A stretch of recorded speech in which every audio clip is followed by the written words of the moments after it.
Shall move to questions without notice. Are there any questions? And I give the call to the Honourable, the Leader of the Opposition.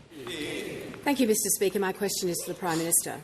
The Coalition is the proud architect of AUKUS, a landmark national security agreement that will make Australia safer, stronger and more secure. The Coalition cabinet I served in delivered AUKUS because we understand the US is our most important ally.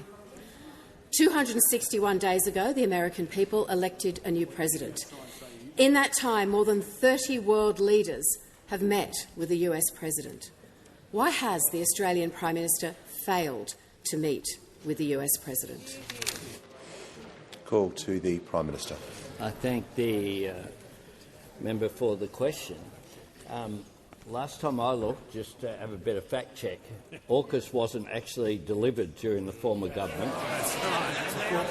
The concept to give credit where credit's due did come from the Morrison government, but the AUKUS agreement was signed by myself, President Biden and Prime Minister Sunak in San Diego. That is just a fact, Mr Speaker. Now, the US President was elected and took office in January. Since then, we have had 3 conversations. I also make the point that there is no country, including the announcement today of an arrangement with Japan and the United States, in which the previous tariff level of 25% across the board has been reduced to 15%, is still higher than the tariff rate of 10% which Australia has. And that Australia has a lower TAFE rate, or equal to every other country on earth. Australia used to, on a bipartisan basis, support free and fair trade, both sides.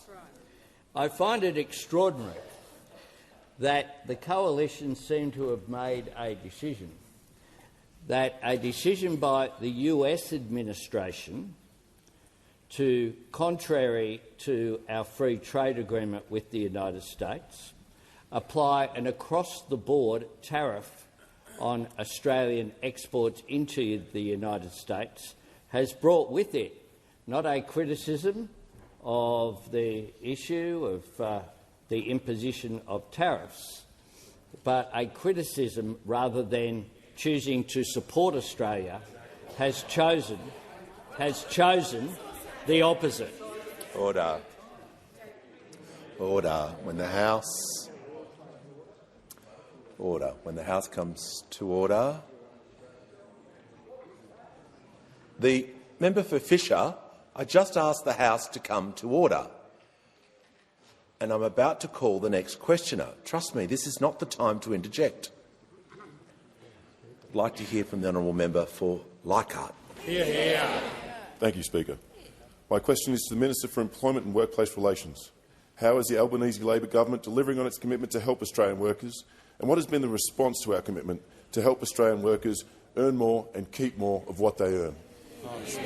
Give the call to the Minister for Employment and Workplace Relations. Well, thank you, Speaker, and I'd like to thank the member for Leichhardt for that question. And it was wonderful to visit with him workers in Cairns just last week, talking about how important fair wages and conditions are. Of course, in our first term, our government has delivered landmark legislation when it comes to industrial relations, with a clear goal of getting wages moving again. Now, building on this today, I've introduced legislation to protect penalty rates and overtime rates of 2.6 million workers in this country. We know that right now the modern award safety net can be undermined. Some employers have already had applications on foot to trade away penalty rates of low-paid workers, and of course that would leave some workers worse off. Penalty rates and overtime rates matter. They compensate people for working irregular hours and are an essential feature of many workers' take-home pay. Now, I've been asked about what has the response been to this very important legislation and our commitment to protect penalty rates. Well, I met with Leanne, a retail worker, on Saturday. Penalty rates for her make up about $7,500 per year in her pay packet. When Leanne gets home from her late shifts, her partner is already in bed, and she told me it can be really isolating. That's why penalty rates matter to Leanne. They allow her to earn more and keep more of what she earns being compensated for her late-night work.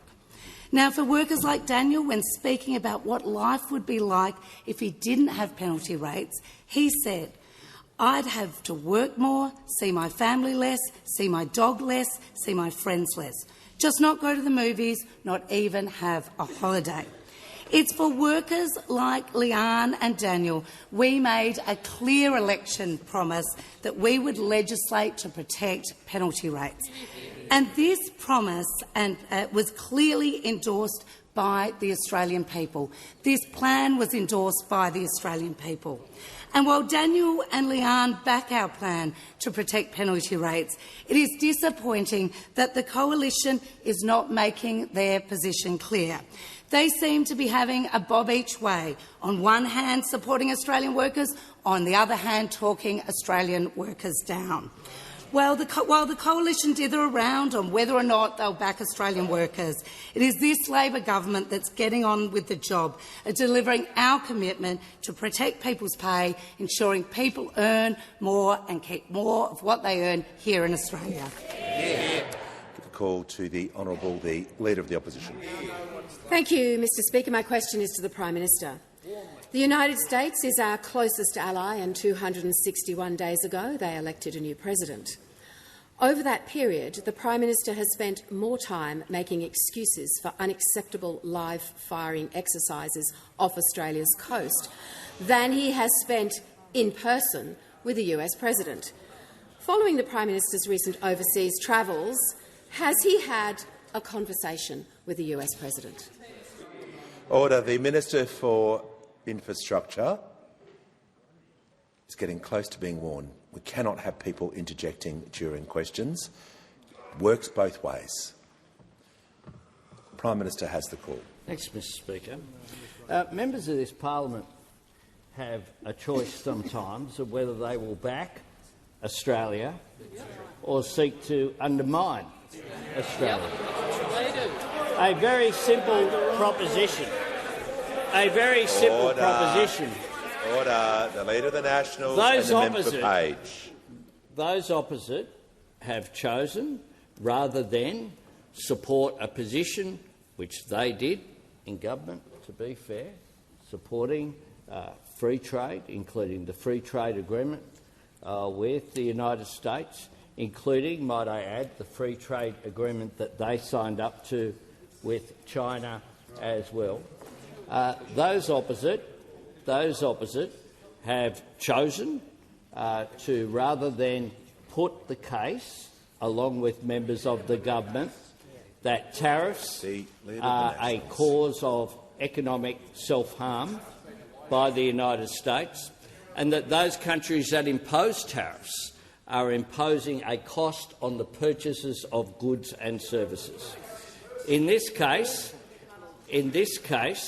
they are putting, the United States is putting a cost on goods being exported from Australia into the United States. Order. Members on my left are going to cease interjecting immediately.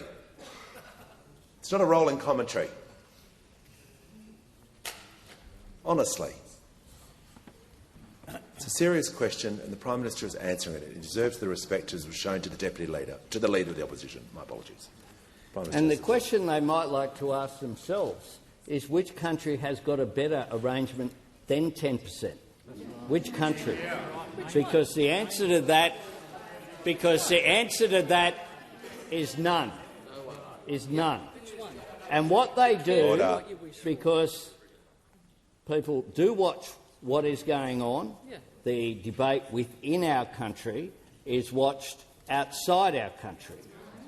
And in most other countries, what we are seeing, in the UK, for example, is that both sides of politics are putting the national interest first and arguing the case for their nation.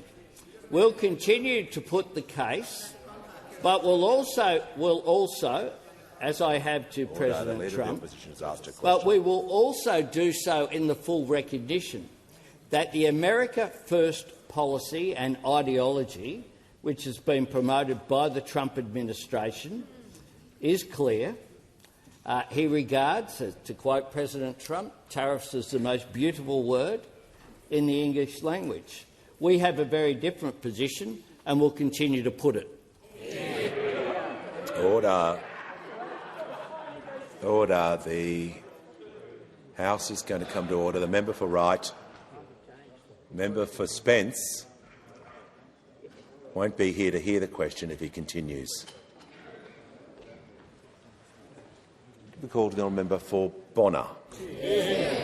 Thank you, Speaker. My question is to the Prime Minister. Prime Minister, how is the Albanese Labor government delivering on its commitment to protect wages and help Australians to earn more and keep more of what they earn? Call to the Prime Minister. I thank the member for Bonner for her question, and it was a pleasure to spend so much time with the member for Bonner in the lead-up to the May 3 election, where I saw how connected she was with her local community there in the suburbs of Brisbane.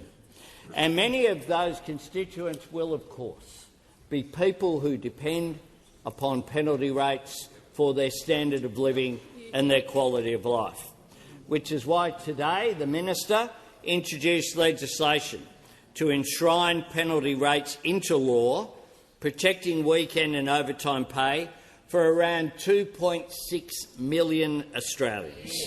Because we want Australians to earn more and to keep more of what they earn. If you're giving up your weekend, our government will make sure that you get paid the penalty rates that you deserve. And it's one of the big contrasts in this chamber. We on this side supporting higher wages and lower taxes, those on that side arguing for lower wages and higher income taxes. This comes on top of the cuts to income taxes, where we changed stage 3 to make sure that low-income earners actually got a tax cut. It comes on top of the not one, not two, but 3 increases in the minimum wage and award wages, a 3.5% increase for award wages on July 1. Real wages have now grown for 18 months in a row.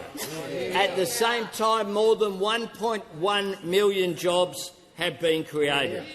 The gender pay gap is the lowest on record, and we have delivered substantial pay increases for workers in feminised industries such as aged care and childcare. Now, the Coalition, of course, we don't know what their position will be when it comes to penalty rates. We know that they tried to ban working from home. We know they wanted to sack 40,000 public servants. And we know that they oppose the right to disconnect and same job, same pay. They said our IR reforms would take us back to the dark ages. Well, what they've done has led to an increase in wages, which has made a real benefit for working people, including the fine workers who elected the member for Bonner to take her place here in this chamber. Give a call to the honourable member for Indi. Thank you, Speaker. My question is to the Defence Minister. Analysis released by the Centre for Public Integrity shows there's been an alarming deterioration in transparency under the Labor government. There is a lack of transparency around Australian manufacture of weapons, weapons parts and trade with Israel. This makes it difficult to understand whether Australia is complicit in breaches of international humanitarian law in Palestine. Minister, can you guarantee Australia is not complicit in war crimes in Gaza? Order. Call to the Defence Minister and the Deputy Prime Minister. Well, I thank the member for her question, and I deeply respect the role that she plays in this House. And in answer to the specific question that she has asked me, I can absolutely guarantee that Australia is not complicit in the way in which you've described. But I can also say that Australia is not making weapons in this country and supplying them to Israel. Now, we have made that clear on multiple occasions. I also reject the proposition that we are not transparent in the way in which all of this is reported. I think we have been incredibly transparent in terms of the way in which we engage in all of our controlled exports around the world and the role that our defence industry plays around the world. We are not making weapons for Israel. It is as clear as that. And we have not been doing so since the conflict began on October 7, but we were not doing it for years prior to that. We are not making weapons for Israel. But the point I'd want to make is that we have seen various actors seek to manipulate various information that they have derived, which is in fact not evidence of any of that, try to misconstrue this, try and put out misinformation which goes to suggest the opposite. Now, I want to make the point that to put that misinformation into the public domain does not help one single person in Gaza. It just doesn't. But what it does do is raise tensions in this country, which is deeply destabilising for Australia's social cohesion. I mean, those who walk down that path really need to think about what they are doing for their own self-publicity. This is a matter which is of deep concern to us here in terms of Australia's social cohesion. I reiterate the point that we are not making weapons for Israel, we are not exporting there, but it is really important that every member of this House owns the responsibility that they have to make sure that misinformation is not what characterises the debate in this country. Give a call to the honourable member for Ford. My question is to the Treasurer. How is the Albanese Labor government boosting wages and helping with the cost of living while managing the budget in a responsible way? Call to the Treasurer. Speaker, I thank the member for Ford for his question, but I also congratulate him on a terrific first speech earlier today. He did his family, his party and our local community proud today, either side of Logan Lee Road, which we've just funded an upgrade for, Mr Speaker. Well done. Now, the member for Ford joins a government with two defining features, Mr Speaker, a big focus on wages and the cost of living and a big inseparable focus as well on responsible economic management. More Australians working, earning more, keeping more, retiring with more. This is our Labor government's reason for being. That's what today's legislation to protect penalty rates and overtime was all about. It's why we're cutting income taxes 3 times. It's why we're increasing minimum and award wages. It's why we're increasing the super guarantee and paying it on paid parental leave. And it's why we're rolling out more cost of living help this month. We have made room in tight budgets for the help that Australians need and deserve. And that's because we've managed the budget in a responsible way. This has meant the biggest nominal improvement in a budget in a single parliamentary term ever, Mr Speaker. We've found $100 billion in savings. We've banked most of the upside revisions to revenue. We've got the Liberal debt down by $170 billion lower than what we inherited. We're saving on interest costs. We've turned 2 big Liberal deficits into 2 substantial Labor surpluses, Mr Speaker. And the latest advice, Mr Speaker, is that when the final budget outcome comes out in September, it will show that the deficit for the year just finished is much smaller as well. I inform the House that the 24-25 deficit is now expected to be in the low double digits, Mr Speaker. That is less than half what we expected at budget time, and it's around a quarter of what we inherited from those opposite. This is another demonstration of our responsible economic management. Inflation is down, real wages are up, unemployment is low, interest rates are coming down. We've delivered a couple of surpluses and debt has come down as well, Mr Speaker. Now, we've made a lot of progress together as Australians. We've got a big agenda to deliver as a government, but we also know that there is more work to do because people are still under pressure. The global environment is very uncertain, and we've got some big, long-standing structural issues in our economy to deal with as well. We're upfront about that. Now, we believe as a government that the best way to build on the progress we've made together to make our economy and our budget more productive, resilient and sustainable over time is to go about that in the same consultative, methodical and especially responsible way that has been a hallmark of our government. Give the call to the honourable member for Hume. Thank you, Mr Speaker. My question is to the Prime Minister.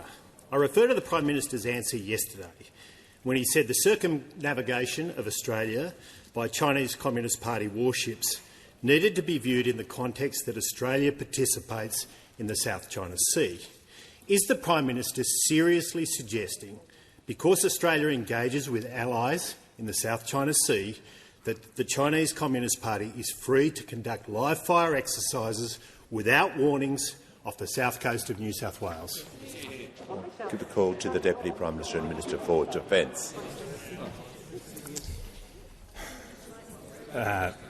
Order. Before the Deputy Prime... Order. The member for Forrest will cease interjecting. The Deputy Prime Minister hasn't begun speaking. You're new to this place. Trust me, you do not want to interject before a minister speaks. It goes for both sides, during questions and before answers. The Deputy Prime Minister has the call. Well, it has been an interesting start for the Shadow Minister to his new portfolio. It is a place where words matter, where much is read from little, and we have seen the Shadow Minister all over the place in terms of the way in which he is describing events internationally, and more to the point, the way in which he's asking, I should say, questions in this place. But the shadow portfolio that he holds, the portfolio that I hold, comes with an enormous amount of responsibility for the national interest, and pursuing whatever interest he might have within the Liberal Party in terms of that chair should not be done at the expense of the national interest. Order. The Deputy Prime Minister is going to pause. I want to hear from the Manager of Opposition Business. Yeah, thank you, Speaker. On direct relevance, I think the Minister was surprised to get this question from the Prime Minister, but the question pertains to the remarks in the House yesterday made by the Prime Minister, directly quoted, and asked about his conversation. So we asked the Minister. Order. Order. The member for Boothby is warned. Any member is entitled to raise a point of order. That has now occurred. The manager in particular has the right to do that as the leader of the opposition business, manager of opposition business. The Prime Minister has had, Deputy Prime Minister has had a preamble, and we need to get to the question he was asked. He wasn't asked about the Shadow Minister. He was asked about statements by the Prime Minister, so it was a narrow question, and the Deputy Prime Minister will need to be directly relevant to what he was asked. Thank you, Mr Speaker. I've always understood that the maintenance and support of the global rules-based order has been a matter of bipartisanship between the parties of government in this country. I mean, it underpins our national interest as a global trading nation which relies on things such as the UN Convention on the Law of the Sea, freedom of navigation on the high seas in international waters, as being the basis upon which this country does its exports, imports, the basis upon so much of the prosperity of our nation, so much of our national income. Now, it's by virtue of that that the Royal Australian Navy does so much of its work in the South China Sea and the East China Sea to assert freedom of navigation, the UN Convention on the Law of the Sea, on the high seas, so that those trade routes, which are fundamental to... I'm answering the question. Member for Hume has asked his question. So that those trade routes, which are fundamental to Australia's national interests, are being maintained. Now, there is no one, and I'd be amazed if the opposition is actually suggesting this, who are asserting that the task group that came around Australia and in the vicinity of Australia earlier in the year were anywhere else other than in international waters. That is where they were. Now, if the Shadow Minister is suggesting that that must not occur again, I want to understand what standard is being promoted by those over there which would apply to Royal Australian Navy vessels when they are in the South China Sea and the East China Sea. I mean, this is exact. Member for Goldstein. The House is going to come to order so the Deputy Prime Minister can be heard. The implication of the Shadow Minister's question yesterday and the implication of the Shadow Minister's question today is that those opposite do not support what is understood everywhere as the rights of all nations in respect of the UN Convention on the Law of the Sea and freedom of navigation. And so what are you saying about what the Royal Australian Navy should be able to do in the South China Sea and the East China Sea?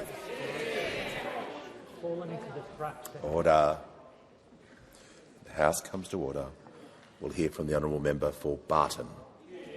Thank you, Mr Speaker. My question is to the Minister for Skills and Training. How is the Albanese Labor government helping apprentices and TAFE students with the cost of living?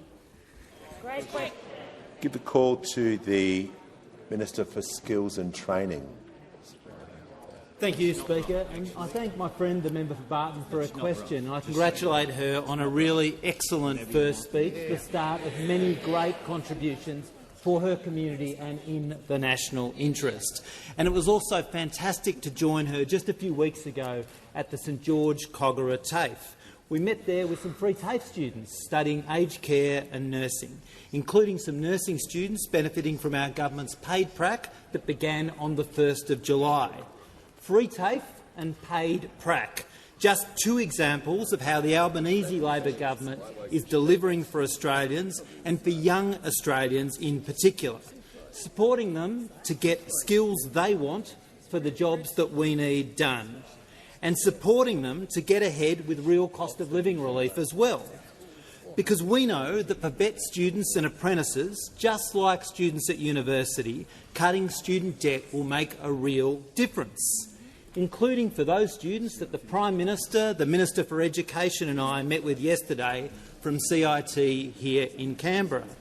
Like Jennifer, who has both a HECS debt and VET debt. Jennifer will save $8,000, which will help set her up for her new career. Or Ralph, a Diploma of Nursing student, who will save $3,000 because of our student debt relief, which will help him save and prepare to pursue further study to become a registered nurse, like a couple of my colleagues in this place here. Now, these are just some of the thousands of stories, Speaker, that we have heard since we announced our 20% cut from student debt. Now, Speaker, 3 million Australians will benefit from this, including the better part of 300,000 apprentices and TAFE students, because in the Albanese government we are supporting every student and every apprentice to gain new skills, to pursue new opportunities and to secure good jobs. And to that end, Speaker, Free TAFE has now seen more than 650,000 enrolments and already 170,000 completions. But we know, Speaker, that not everyone in this place supports Free TAFE. Not everyone does. The Liberals and the Nationals too, they voted no to Free TAFE.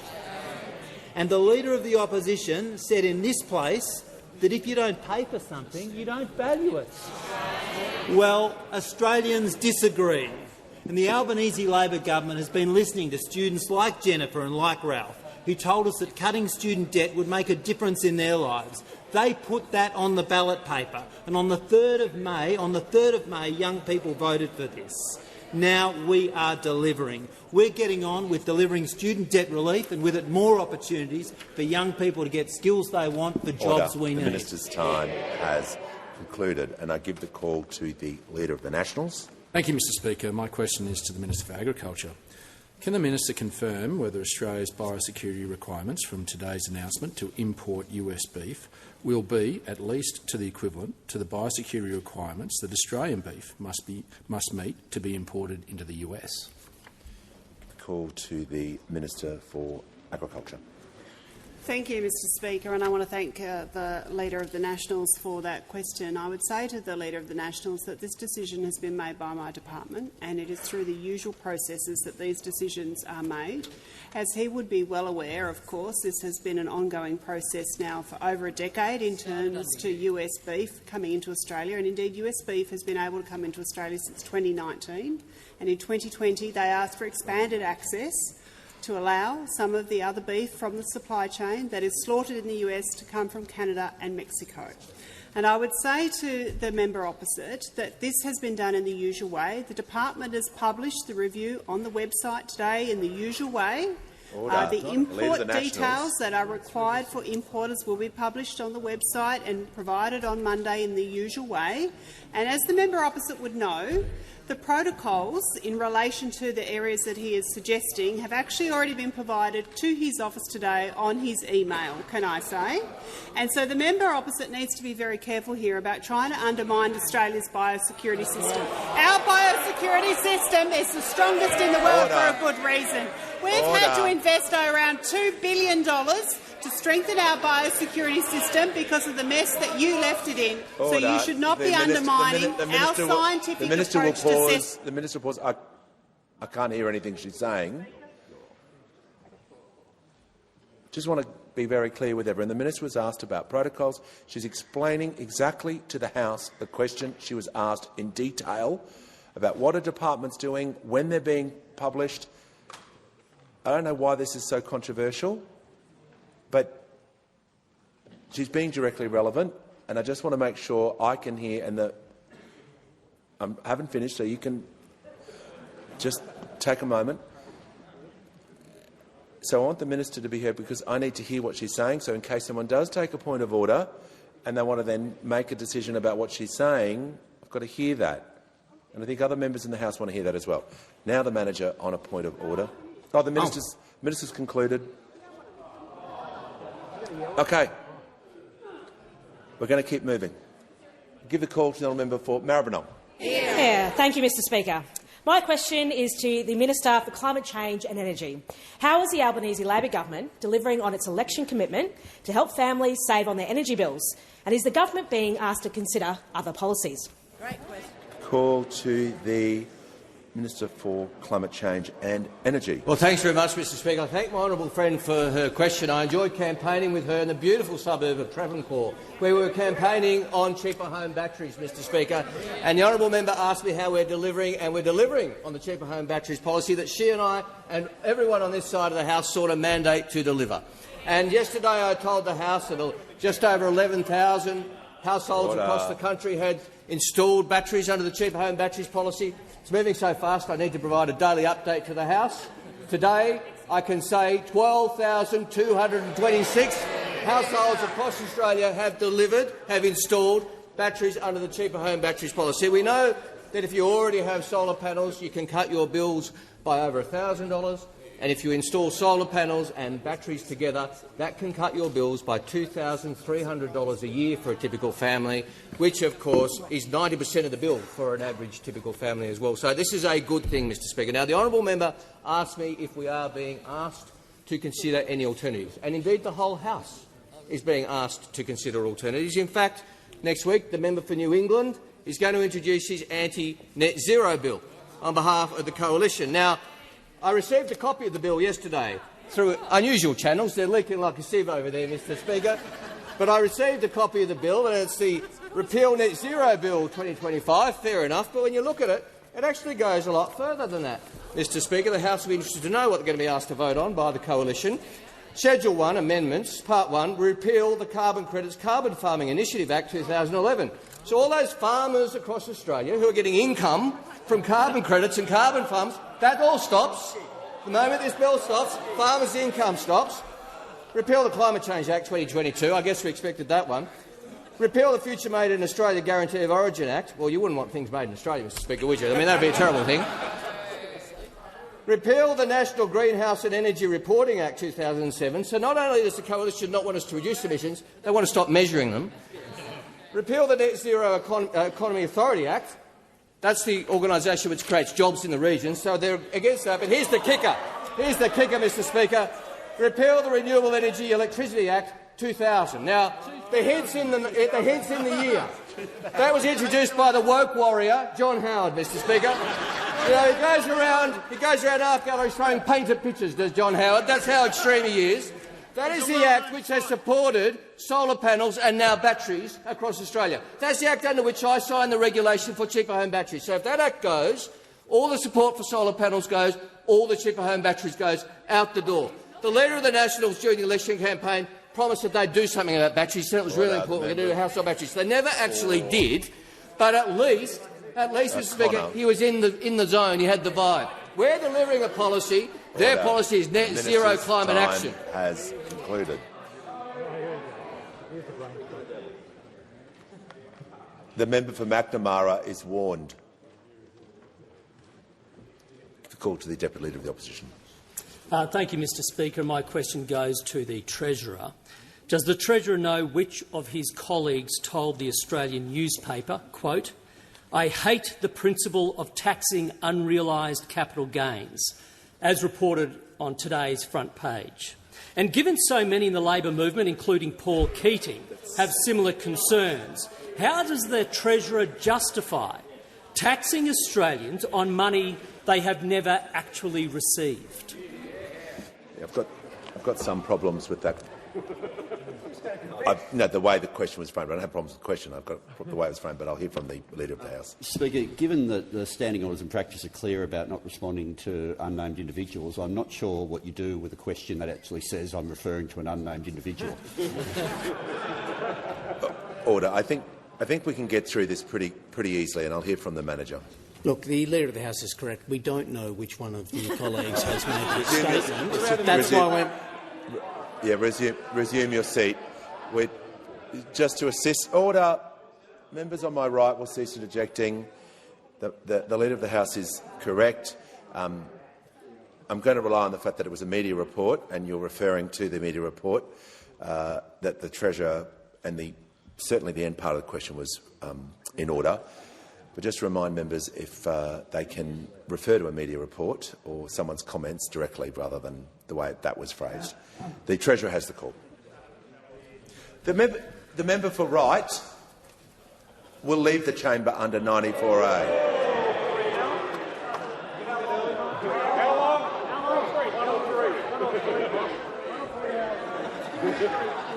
Order. No. I just want to remind members, question time is an important part of our democracy, and of course the question is important, so is the answer. They're equally as important as each other, and we cannot have people making comments before, certainly, hopefully not during, the answer as well. The Treasurer has the call. Thanks, Mr Speaker. Nobody knew he was on the front bench until you asked him to leave it.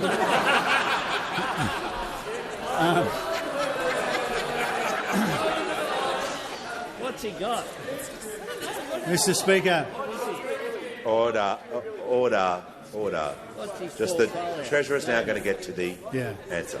Mr Speaker, it is a strange day to get a question like that, given those opposite are in a total nuclear meltdown over net zero policy, as the Energy Minister just ran through. It's a strange person to choose to ask the question, given his role in that nuclear meltdown.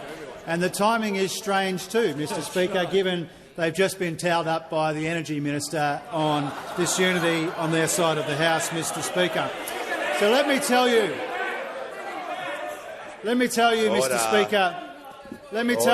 Speaker, what every single person on this side of the House believes, and that is in the fundamental importance of superannuation.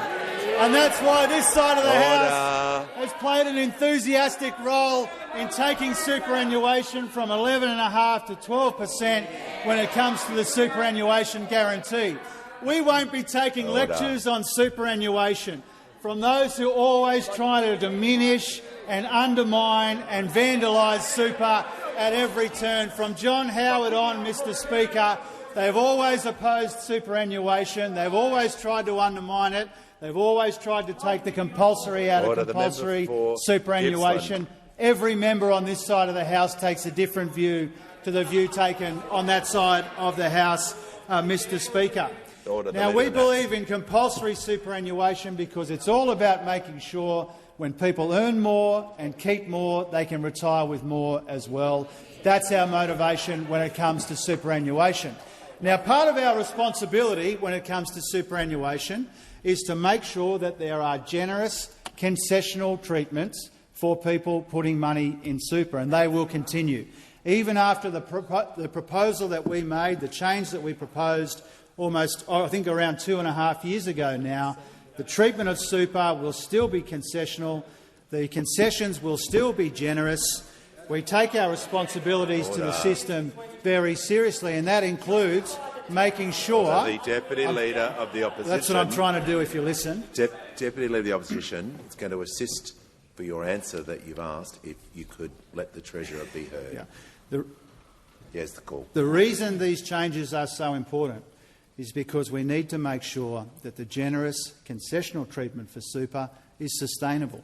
And that's why we announced this change 2.5 years ago. There's been an election between then and now. There are good reasons to make the concessions more sustainable. We need to make the budget more sustainable as well, Mr Speaker, and this is a part of that effort. Now, I note this as well, Mr Speaker. Thank you. The Treasurer's time is concluded. I give the call to the member for Moreton. Thank you, Mr Speaker. My question is to the Minister for Social Services. How is the Albanese Labor government delivering on its commitment to strengthen paid parental leave? Were these changes guaranteed? Call to the Minister for Social Services. Thank you so much, Mr Speaker. And I want to thank the member for Moreton for her question and congratulate her on an absolute corker of a first speech and say how lovely it was to have little Margaret visiting Mummy at work today. July the 1st saw a number of terrific changes for Australian families, and one of the best is the expansion of paid parental leave. Before the Rudd and Gillard governments, Australia was one of very few developed nations that didn't have a paid parental leave scheme. Labor started paid parental leave and Labor has expanded it. Under this Prime Minister and with the work of Minister Rishworth, Australians are now receiving about $12,000 more in paid parental leave since 2022. And that's because they're getting more time, an extra 2 weeks entitlement this year and another 2 weeks extra next year. They're getting more money with higher payments, around $200 a week more, and of course superannuation for the first time on paid parental leave, meaning that they'll be about $4,500 better off in retirement because of that payment. There's more flexibility, with parents able to take more time off together, and more people eligible, with thresholds increasing. So more time, more money, more flexibility and more people eligible. And of course, when mums and dads go back to work, cheaper childcare will leave families thousands of dollars a year better off as well. The member for Banks introduced the Prime Minister and I to a lovely family in East Hills, Steph and Julia and baby Artie, and they told us what a huge difference the extra support makes. But they are just one of 180,000 families that benefit every year from these changes. But of course this was at risk during the election in May. The Liberals' costings show that they would have cut paid parental leave. And of course it was the member for Goldstein that said, "To me, paid parental leave is a very bad scheme and I make no ambiguity about it." Oh no, it gets better. He says, "It's not my choice that women have children, it's genetic." Well, I say to the member for Goldstein, thank goodness women do have children, and thank goodness that families pour their love and their labour into our kids. Children are the best gift to any parent, and we want new families to be able to spend those precious first days together with less financial pressure. The Albanese government is getting on with the job, delivering our election commitments and taking pressure off Australian families. Call to the honourable member for Clark. Speaker, my question is to the Minister for Disability and the National Disability Insurance Scheme. Minister, I've now met many allied health professionals who are concerned that the recently reviewed NDIS pricing structure, including cuts to travel and remote area rates, risks the supply of essential services in rural, regional and remote markets like Tasmania. Minister, will you pause these changes and properly consult with all concerned to ensure price settings are affordable for NDIS clients and sustainable for allied health professionals? Give a call to the Minister for Health and Aged Care, the Minister for Disability and the National Disability Insurance Scheme. Thank you, Speaker, and I thank the member for his question. Can I say at the outset what an enormous honour it is to have been appointed as the Minister for Disability and the NDIS. On this side of the parliament, we take great pride in the establishment of this scheme. It is one of the great social reforms of our age, one supported by the now opposition, but one I remember also strongly supported by the member for Clark in that term of parliament after 2010. We're very proud of it, but we're also committed to making sure we get it back on track, that we ensure that it's sustainable for the future, particularly in the interests of people living with a disability, because I think everyone in this parliament knows that the growth rate that we inherited when we came to government of about 22% per year was simply unsustainable. And one tool in that NDIS reform toolbox is pricing reform, introducing more robust pricing arrangements than I think anyone in this place would accept that we've had up until now. Now, the member asks me about the pricing determination that's been made by the independent NDIA board taking effect this month. It follows undoubtedly the most comprehensive review of NDIS prices that has been conducted in the scheme's history, a review that covered 10 million data points and had, to the member's question, very significant consultation behind it. The principal objective, of course, is to ensure that every participant gets the best possible value for money for their plan, that they're not paying above the odds for any of the supports and services that they get. I stress this was an independent decision of an independent board, but it is one I support. It's a decision I support. Now, to address the member's questions, a couple of points.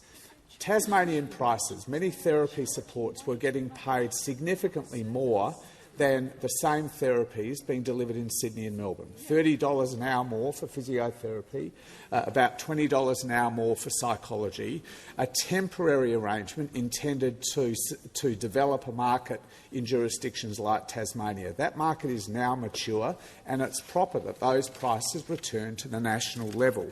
I also make the point that rates across the board for therapy are still higher than pretty much any other system you could look at. Health, veterans care, Comcare, things like that. And even with some of the reductions put in place this month, they are still substantially higher. There are still remote loadings that would apply to areas in Tasmania like Swansea and Queenstown, which will attract a 40% loading, King Island a 50% loading, and the very generous travel arrangements for NDIS providers that apply to pretty much no other scheme in the country are being made slightly less generous, but are still much better than any of those other schemes that I just mentioned attract as well. Give a call to the honourable member for Cornwall. Thank you, Speaker. My question is to the Minister for Aged Care and Seniors. How is the Albanese Labor government delivering on its promise to repair the aged care sector and deliver dignity to every older Australian?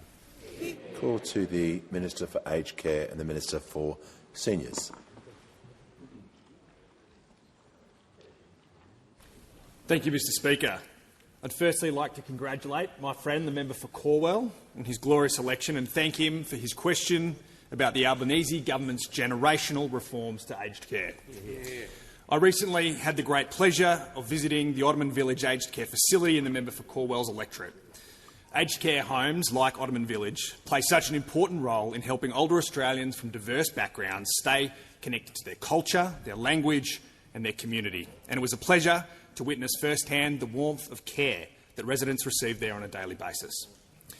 Speaker, we're putting older Australians at the very centre of their care, building a high-quality, dignified and sustainable system for people in residential aged care, for people getting support at home, and for every older person and their loved ones.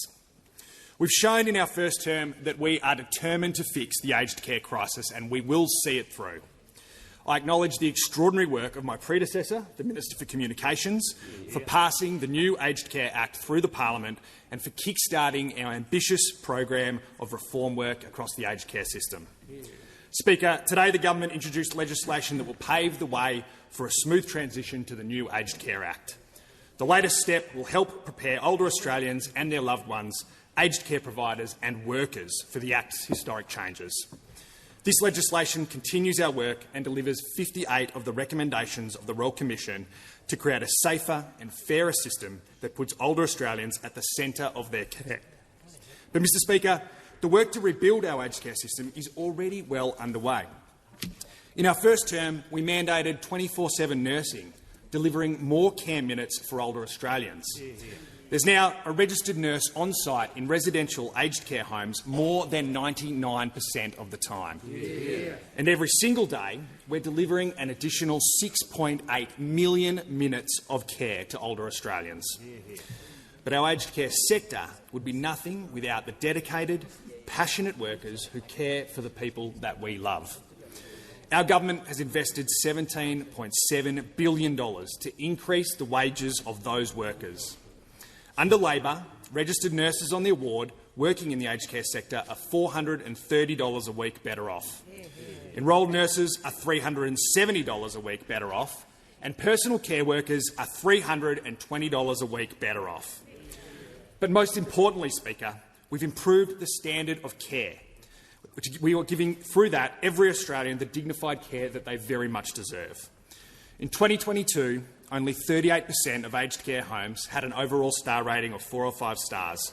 Today, 3/4 of residential aged care homes have that rating of 4 or 5 stars. We've got a big job ahead of us, but we owe it to every single Australian to be ambitious as we deliver these once-in-a-generation reforms. Call to the Deputy Leader of the Opposition. Thank you very much, Mr Speaker. My question goes to the Assistant Treasurer. On the 19th of May this year, the Assistant Treasurer said, and I quote, around 10% of taxpayers will be hit by Labor's unfair super tax. Can the Assistant Treasurer confirm to the House that his publicly announced 10% figure will mean at least 1.2 million Australians will be impacted by Labor's super tax? Give the call to the Assistant Treasurer and Minister for Financial Services. Thank you for the question. Can I state that this is a policy, as I stated yesterday on a number of occasions, that is well designed, that applies to around 0.5% of members' funds, and that applies to funds that are $3 million or larger, that are funds significantly larger than is required for somebody to have dignity in retirement. And can I also reiterate that this treatment, that this policy will see concessional treatment for the entirety of those funds. The member asks a question about the number of people who will be affected by this policy. What I can say is that if we look at our tax system, thresholds across our tax system are not indexed. And if we look at a particular policy that was put forward by those opposite, a change to the Division 293 part of our tax system, where those opposite, when they were in government, lowered the threshold at which concessional treatment was made less concessional from $300,000 to $250,000. That was a policy brought forward by those. They did not index the $250,000 threshold. Just the Assistant Treasurer can pause. The Manager of Business on a point of order. Speaker, Division 293, the Minister knows, is not relevant to the question. The question was about a public statement that he made about a 10% figure that he made about this policy. So we ask him about this policy in his own figure. We're quoting him. We're quoting you on this. The Manager is correct. The Assistant Treasurer wasn't asked about any other policy topic. He can do some compare and contrast, but he simply just can't launch into what has happened in the past. That wasn't part of the question. The Leader of the Opposition, I am trying to uphold what the manager has said, so I assume we want to move forward. So if you could assist by ceasing interjecting. I'm just going to make sure that the Assistant Treasurer is directly relevant to the. He can talk about the tax. He can talk about the new arrangement. Sorry, but he can't talk about the opposition because he wasn't asked about the opposition. The Assistant Treasurer has the call. Thank you, Speaker. And the point that I'm making, Speaker, is that what's underpinning this question is an assumption that a particular threshold will not change for 30 years. It is an assumption that a particular threshold will not change for 30 years. And the point that I'm making, Mr. Speaker, is that there are a range of thresholds in our tax system, and that what we see in our tax system is that thresholds are reviewed from time to time, and that there was a threshold in the superannuation system that was introduced by those opposite that was not indexed. So that is the connection to the point that is being made by the question that is raised by those opposite. I reiterate, this is a policy that affects 0.5% of policies, and it is a fair and modest measure. Order. The Deputy Leader, the Deputy Leader and the Treasurer are just. Deputy Leader, you know that is not an appropriate way when I'm about to call another member who's on her feet. Come on. You're now warned for that sort of behaviour. We simply can't have people just going for each other across the chamber. It's not going to happen this term.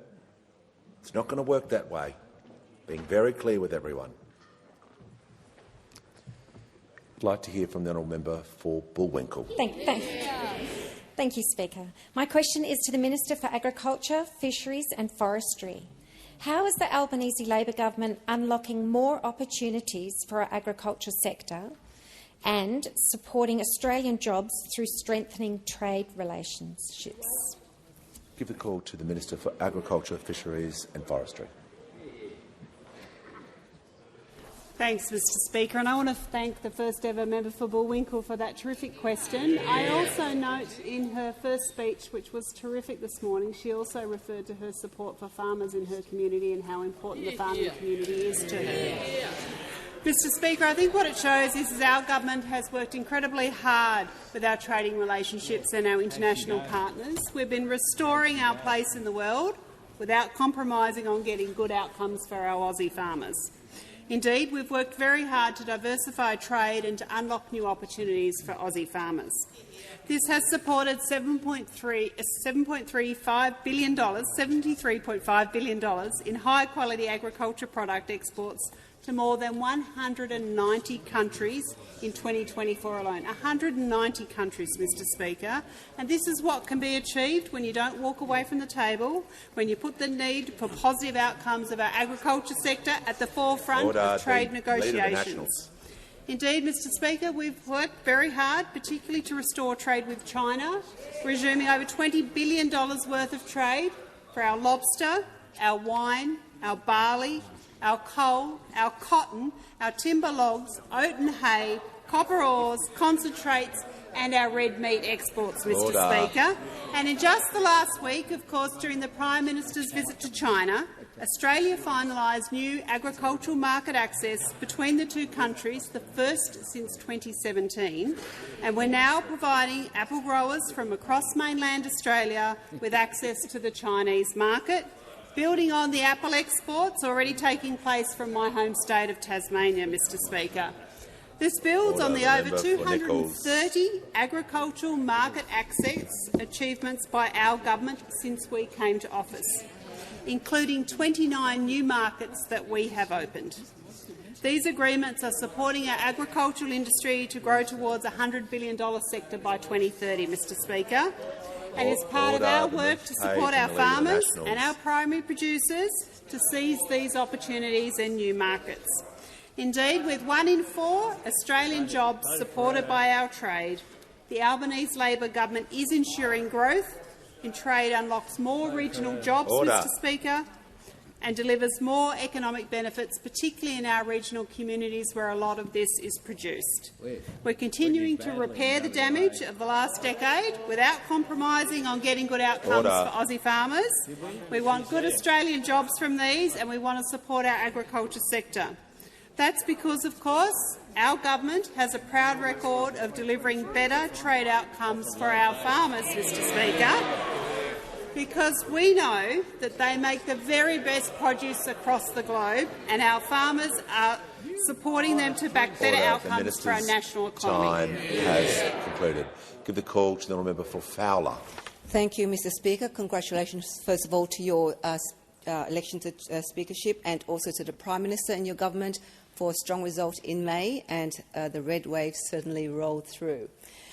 My question is to the Prime Minister. Your government says all public schools are on the path to full and fair funding and that no one will be left behind.